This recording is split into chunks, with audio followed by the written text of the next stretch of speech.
CSI net exam हम life sciences students के लिए बहुत ज़्यादा इम्पोर्टेंट लगता है। चाहे मानो कि ये हमारे लिए यूपीएससी की तरह है, क्योंकि ये हमें पीएचडी विद फेलोशिप दिलाता है, हमें गवर्नमेंट जॉब दिलाता है, हमारे रिज्यूमे को अच्छा खासा वेटेज भी दिलाता है, जिसकी वजह से हम क्राउड से अलग हो जाते हैं। लेकिन एक ऐसा पॉइंट है जहाँ पे सीएसआईआर हमें फँसाता है और हम फँस भी जाते हैं। वो है एग्ज़ाम के दौरान उसके क्वेश्चंस में। यहाँ पे मैं भी फँस चुकी थी, जिसकी वजह से मुझे 3 अटेम्प्ट्स लगे थे सीएसआई नेट क्वालीफाई होने में। और मैं चाहती हूँ कि आप ये गलती अभी समझें, इसी वक़्त समझें, जिसकी वजह से शायद आपका फर्स्ट अटेम्प्ट में ही क्वालीफाई हो जाए, मेरी तरह आपको 2-2 3 अटेम्प्ट्स ना देने पड़े। तो वो है ट्रैप क्वेश्चंस, जो सीएसआर में पूछे जाते हैं। ट्रैप क्वेश्चंस मतलब क्या?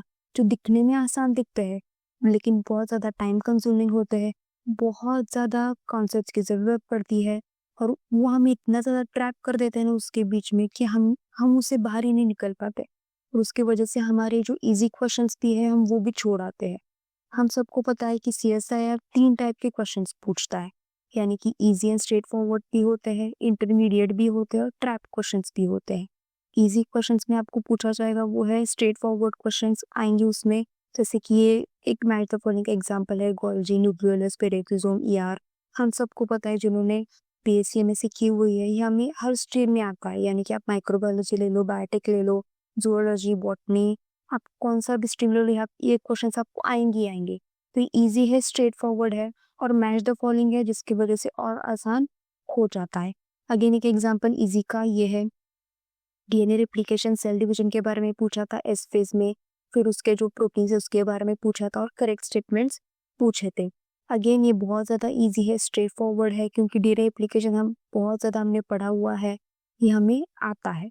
इसके बाद आता है इंटरमीडिएट क्वेश्चंस। इंटरमीडिएट क्वेश्चंस ये Koller sickle cell, primary hypoblast, primitive groove, Hensen's node, ये डेवलपमेंट में आता है, डेवलपमेंटल बायोलॉजी में आता है और ये हर किसी का सब्जेक्ट नहीं है, जो बहुत कम लोगों में आता है। तो आपको ये इंटरमीडिएट क्यों? क्योंकि आपको ये पढ़ना पड़ेगा। अगेन आपको इन सब के जो भी डेफिनेशंस है वो जानने पड़ेंगे, जिसकी वजह से आपका थोड़ा-सा मेहनत आपकी यहाँ पे लगती है। ये इसलिए इसे क्या कहते हैं, हम इंटरमीडिएट क्वेश्चंस कहते हैं। फिर आता है ट्रैप क्वेश्चंस। तो ट्रैप क्वेश्चंस में आप ध्यान से देखिए कि क्वेश्चंस कैसे पूछे गए हैं। यहाँ पे पहले पूछा है जीनोटस के बारे में। तो ये कहाँ से आया? डेवलपमेंटल बायोलॉजी यूनिट 5 से आया। नोगिन नोगिन प्रोटीन के बारे में पूछा है। और यहाँ पे इसके जो एमसीक्यू जो भी ऑप्शंस है वो देखिए। यहाँ पे पूछा है प्लाज्मिड क्लोन के बारे में, यानी कि आया 13 यूनिट में से। Micro injected with lithium chloride, again ये कहाँ से आया? डेवलपमेंटल बायोलॉजी से ही आया। उसके बाद again plasmid clone expressing noggin protein with mutated, ये अगेन कहाँ से आया? यूनिट 5 में से आया। इन सिटू हाइब्रिडाइजेशन, अगेन जिन्हें इन सिटू हाइब्रिडाइजेशन जिन्होंने यूनिट 13 यूनिट 12 नहीं की है, जिन्होंने छोड़ दिया है, वो इस क्वेश्चन को भी नहीं कर पाएंगे, क्योंकि आपको इन सिटू हाइब्रिडाइजेशन आना जरूरी है। उसके बाद यहाँ पे आप देख सकते हो कि तो यूनिट 5 भी पूछा है प्लस यूनिट 12 और 13 भी पूछा है। दो यूनिट्स को आपको क्या किया है, एक 3 यूनिट्स को एक साथ लेके आए हैं। 2-3 यूनिट्स में से छोटे-छोटे टॉपिक्स आपको लिए हैं, जिसकी वजह से क्या होता है, जिन एस्पिरेंट्स ने यूनिट 12 यूनिट 13 नहीं किया है, जिन्होंने यूनिट 5 नहीं किया है, वो इस क्वेश्चन को सॉल्व नहीं कर पाएंगे। और आप इसी में लग जाते हो, जिन्होंने यूनिट 5 मोस्टली जिन्होंने यूनिट 5 किया है, वो इसी में लग जाएंगे कि ये तो नॉगिन है, ये तो ज़िनोपस मैंने किया है, ये मुझे आता है, लिथियम क्लोराइड क्लोराइड मैंने देखा है, मैंने पढ़ा है, लेकिन मुझे आता है, मैंने इन सिटू तो नहीं किया है ना। आपने ये नहीं पढ़ा है, जिसकी वजह से क्या हो जाएगा, आप यहीं पे फंस के रह जाओगे। बहुत ज़्यादा टाइम कंज्यूम हो जाएगा, जिसकी वजह से आगे आने वाले क्वेश्चंस को आप सॉल्व नहीं कर पाएंगे। नेक्स्ट ट्रैप क्वेश्चन जो जून 17 में पूछा गया था, अगेन आप यहाँ पे देखो, यहाँ पे proteins amino acid undergo oxidation are cysteine and methionine, यहाँ पे अमीनो एसिड्स के बारे में पूछा है। फिर पूछा है टेट्रासैकेराइड के बारे में, यानी अमीनो एसिड कार्बोहाइड्रेट। फिर एलएनडी फॉर्म्स के बारे में पूछा है। फिर उन्होंने एनर्जेटिक्स के बारे में पूछा है, के कैल पर मोल, के इक्विलिब्रियम के बारे में पूछा है। फिर ऑक्सीडेशन स्टेट्स पूछा है, एफीन हीमोग्लोबिन के बारे में पूछा है। डीएनए में sugar and basis are cleaner के बारे में पूछा है। High energy bonds hydrolysed large negative delta G. तो आप देख सकते हो कि इस एक क्वेश्चन में कितने सारे कंसेप्ट्स आ चुके हैं, यानी कि आपको अमीनो एसिड के बारे में भी पता होना चाहिए, आपको पॉलीसेकेराइड के बारे में पता होना चाहिए, आपको जो भी एनर्जेटिक्स है उसके बारे में पता होना चाहिए, आपको हीमोग्लोबिन उसके बारे में यानी प्रोटीन के बारे में पता होना चाहिए, जो उसका टर्शरी स्ट्रक्चर है, डीएनए के बारे में पता होना चाहिए। अगेन आपको जो भी हाइड्रोलाइजेशन होता है उसका डेल्टा जी भी पता होना चाहिए। तो अगेन उससे आपको only one wrong statement, again इसमें से सिर्फ एक ही एक रॉन्ग स्टेटमेंट है आपको जो पूछा गया है, यानी कि इसमें से जो रॉन्ग स्टेटमेंट है आपको वो पूछा गया है। अगेन आपको इतने सारे क्वेश्चंस आने चाहिए जो क्या करता है, टाइम कंज्यूमिंग भी है, आपको बहुत ज़्यादा याद करना पड़ता है, आपको बहुत ज़्यादा कूल एंड काम रहना पड़ता है जो हम एग्ज़ाम के वक्त नहीं रह पाते हैं ऑब्वियसली, क्योंकि इतना ज़्यादा स्ट्रेस होता है, टाइम भागा जा रहा होता है, हमें जितने भी क्वेश्चन है वो सारे कवर करने होते हैं, टाइम मैनेज भी करना होता है। और ऊपर से अगर इतने सारे यूनिट्स एक साथ आ जाए वो हम ट्रैप हो जाते हैं, फंस के रह जाते हैं, क्योंकि हमें पता है कि हमने डीएनए तो हमने पढ़ा है, हमने एंजाइम्स के बारे में जो भी एनर्जेटिक्स है हमने वो पढ़ा है, टेट्रासाइक्लाइड हमें पता है, अमीनो एसिड हमें पता है, हम इस गलतफहमी में आ जाते हैं कि हमें पता है, अमीनो एसिड के बारे में पता है, टेट्रासाइक्लाइड के बारे में पता है, डेल्टा जी के बारे में पता है, लेकिन बहुत ज़्यादा टाइम कंज्यूमिंग है ये, आपका बहुत ज़्यादा टाइम कंज्यूम करता है जिसकी वजह से आप इसमें फंस के रह जाते हैं। इसलिए इसे हम क्या कहते हैं, ट्रैप क्वेश्चन, आपका टाइम ये ट्रैप करके रखता है। जो नेक्स्ट है अगेन ऐसा ही है, वो बायोफिजिकल केमिस्ट्री ऑफ मॉलिक्यूल्स जो जून 2023 में पूछा गया था।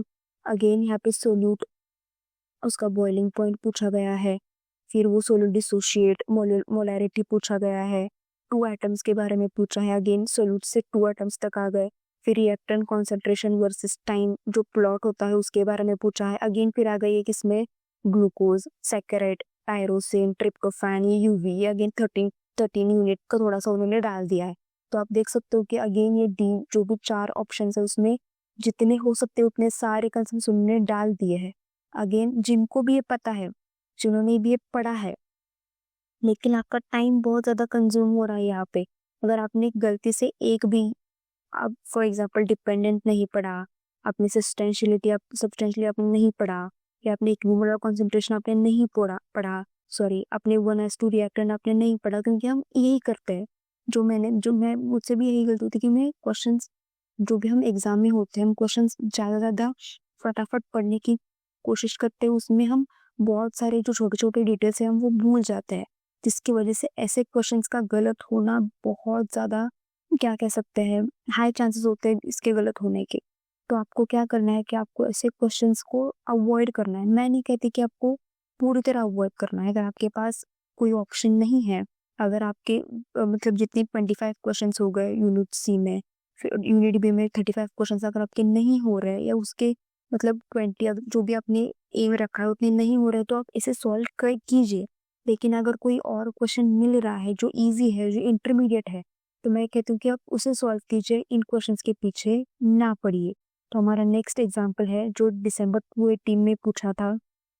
अगेन यहाँ पे आपको biosynthesis of pyramid carbon atom derived from activate malonate, again आपको यहाँ पे क्या पूछा गया है, उनके बायोसिंथेसिस के बारे में पूछा गया। Again amino acids, methionine, threonine, lysine, isoleucine, valine, leucine, ये आपको again biosynthesis from oxaloacetate and pyruvate, ये आपको अगेन कहाँ पे लेके जा रहा है, बायोसिंथेसिस में लेके जा रहा है, बायोएनर्जेटिक्स में लेके जा रहा है, ग्लाइकोलाइसिस, क्रेब्स साइकिल, ये वहाँ पे लेके जा रहा है। एलेनिन अगेन आपको क्रेब्स साइकिल में लेके जा रहा है। Tryptophan is converted into L dopa in biosynthesis of epinephrine, ये आपको कहाँ पे लेके जा रहा है, इपिनेफ्रिन की सिंथेसिस में लेके जा रहा है। तो आप देख सकते हो कि यहाँ पे इन 4 ऑप्शंस में आपको कितने सारे बायोसिंथेसिस को याद रखना है। एक तो आपको मैलोनेट पैरामीडेट के बारे में याद रखना है, आपको अमीनो एसिड्स के बारे में भी याद रखना है, आपको सिंथेसिस ऑफ पोरफायरिन के बारे में भी याद रखना है, आपको इपिनेफ्रिन के बारे में भी याद रखना है। इतनी सारी चीज़ें आप, ऐसा नहीं है कि आप 2-3 मिनट में आपके इतनी सारी चीज़ें आप याद कर पाओगे। आपको कम से कम 3 से 4 या 4 से 5 मिनट भी लग सकते हैं ऐसे क्वेश्चंस को सॉल्व करने में, और हम एक क्वेश्चन को इतना ज़्यादा टाइम नहीं दे सकते, हमारा पेपर कवर नहीं होगा। तो जो ट्रैप क्वेश्चंस हैं ज़्यादातर इनका काम होता है, एक तो आपको एंड और ईदर ऐसी चीज़ों में आपको फंसा देंगे। दूसरी बात, आपको टाइम आपका ये ट्रैप करेंगे। ट्रैप क्या करते हैं, पकड़ के रखते हैं आपका टाइम, जिसकी वजह से क्या होता है, आपका पेपर कवर नहीं हो पाता, जो इजी क्वेश्चन है आप उसे सॉल्व नहीं कर पाते। उसके बाद जो नेक्स्ट ट्रैप क्वेश्चन है वो अगेन बायोसिंथेसिस से ही है। यहाँ पे आप देख सकते हो कि फ्रुक्टोज 2,6 बाइफॉस्फेट पूछा गया है, एलोस्टेरिक इनिबिटर या इनिबिटर। ये गलत है क्योंकि ये क्या है, एक्टिवेटर है, फॉस्फोफ्रुक्टोकाइनेज 1। यहाँ पे अगेन टीसीए के बारे में पूछा है, फिर सिस्टीन के बारे में पूछा है, मिथ्योनिन डिफिशिएंट के बारे में पूछा है, फिर आपको DT2 के बारे में पूछा गया है, डीएनए सिंथेसिस जो भी है उसमें यूटीपी। अगेन ये आपको डीएनए सिंथेसिस के पास लेके जा रहा है, फैटी एसिड बायोसिंथेसिस के पास लेके जा रहा है। तो आप देख सकते हो कि इन 4 ऑप्शंस में वो आपको शुगर के बायोसिंथेसिस के बारे में भी पूछ रहा है, टीसीए के बारे में पूछ रहा है, आपको ये जो अमीनो एसिड मेटाबॉलिज्म उसके बारे में भी पूछ रहा है, डीएनए सिंथेसिस के बारे में पूछ रहा है, फैटी एसिड सिंथेसिस के बारे में पूछ रहा है। तो इतने सारे में आपको सिर्फ करेक्ट चूज करना है। तो अगेन आपको देखना पड़ेगा कि ए किसमें नहीं है। अगर आपको ये भी आता है तो आप शायद अपने डीएनए सिंथेसिस ना किया हो, आपने फैटी एसिड सिंथेसिस ना किया हो, तो आप ये दो देखते हैं और आप आगे चले जाते हैं। आप ये ट्रैप होता है कि पहले 2 जो होते हैं ना वो बहुत ज़्यादा ईज़ी होते हैं। बहुत बार मैंने देखा है, मैं जब क्वेश्चन सॉल्व करती थी तब पहले 2 होते हैं वो बहुत ज़्यादा ईज़ी होते हैं। बाकी के जो 3 होते हैं ना थोड़े से डिफ़िकल्ट होते हैं। उनका काम यही होता है कि एस्पिरेंट्स पहले ये 2 देखते हैं, फिर रुक जाते हैं और फिर उन्हें लगता है कि यार ये 3 भी मैं देख लेता हूँ, शायद पता होगा मुझे। देखते हैं, करते हैं, जिसकी वजह से हम ट्रैप हो जाते हैं और हमारे जो मार्क्स हैं वो नेगेटिव में चले जाते हैं। तो आपको ये नहीं करना है, ऐसे ट्रैप क्वेश्चंस को आपको अवॉइड करना है। मैं आपको ये नहीं कह रही कि आपको हमेशा अवॉइड ही करना है। अगर आपका जो भी आपका एम है, जैसे कि आपको यूनिट सी में आपको और जो भी 25 है उसमें से आपको 20 तो करने ही करने हैं। आपने ये एम आप लेके चल रहे हो कि 25 में से जो 20 तो करने ही करने हैं। जो बी सेक्शन है 35 आते हैं, आपको कम से कम 30 तो करने ही करने हैं। अगर आपका ये एम पूरा नहीं हो रहा है तो आप ऑब्वियसली जा सकते हैं उन क्वेश्चंस की तरफ, लेकिन लास्ट में जाना, रिव्यू कर देना। ठीक मतलब क्या बोल सकते हैं हम कि रिव्यू आप सॉल्व करके रिव्यू मत करना, सिर्फ रिव्यू के लिए छोड़ देना और लास्ट में जब आपका टाइम बच जाता है तो ऐसे क्वेश्चंस को सॉल्व करना। इस ट्रैप में पहले मत फंसना। ये क्वेश्चंस को देखना, ये क्वेश्चंस आपको बहुत फंसाते हैं। मुझे भी 2 अटेम्प्ट्स में फंसा चुके थे। तो फिर थर्ड अटेम्प्ट में मैंने यही किया था कि मैंने पहले मेरी स्ट्रेटेजी क्या थी कि मैंने जितने भी इजी क्वेश्चंस थे, इंटरमीडिएट क्वेश्चंस थे, वो सब सॉल्व किए। इन ट्रैप क्वेश्चंस को मैंने रिव्यू पे छोड़ दिया और बाद में जब मुझे टाइम मिला तो मैंने चुन के, लिटरली चुन के मैंने ऐसे क्वेश्चंस को सॉल्व किया है, क्योंकि आपका नेगेटिव मार्क्स आपको बहुत ज़्यादा नीचे ला सकता है। मेरा सेकेंड अटेम्प्ट में यही हुआ था, नेगेटिव की वजह से मेरा सिलेक्शन नहीं हो पाया था। मैं आपको यही कह रही हूँ कि आप ऐसे ट्रैप क्वेश्चन से बचें, ईजी क्वेश्चंस को सॉल्व करें, उसके बाद जो भी आपके इंटरमीडिएट क्वेश्चंस है उसे सॉल्व करें और जो कुछ भी बचता है आपका टाइम, फिर इस टफ क्वेश्चंस के पास चले जाना और वही सॉल्व करना जिसमें आप 95% श्योर हो। अगेन 100% श्योर तो हम बहुत कम चीज़ों में होते हैं, 95% जिसमें आप श्योर हो तो ही आप उस क्वेश्चन को सॉल्व करना, वरना अगर आपके जितने हो चुके हैं उतने छोड़ दो। एक्स्ट्रा करने की चाह में और कॉन्फिडेंस में हम ये एम पूरा करने की चाह में हम क्या करते हैं, हम हमारे जितने मार्क्स हमारे हाथ में थे हम उससे भी गवा देते हैं। तो ये मेरा आपको सजेशन है कि आपको ट्रैप क्वेश्चंस लास्ट में सॉल्व करने हैं। ये ट्रैप क्वेश्चंस है, ऐसे आपको क्वेश्चंस बहुत मिलेंगे। बहुत सीएसआईआर आपको ट्रैप करने की कोशिश करता है। ऑब्वियसली आपको ये इतना अच्छा रिजल्ट देने वाला है तो आपको ट्रैप ज़रूर करेगा। आपको पूरी फ़ोन के ऑल डायरेक्शन से आपको टेस्ट करेगा, तो आपको ऐसे ट्रैप क्वेश्चंस में नहीं फंसना है।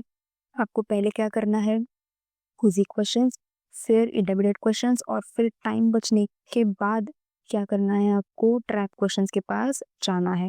लास्ट में आपको यही कहूँगी कि all the best for your exams ठीक से दो, विदाउट एनी टेंशन दो, विदाउट एनी स्ट्रेस दो और आपकी जो भी क्वेश्चन सॉल्विंग है, आपका जो भी कोर एरिया है, स्ट्रॉन्ग एरिया है, उसे पहले सॉल्व करो और फिर ही ट्रैप क्वेश्चन के पास आना।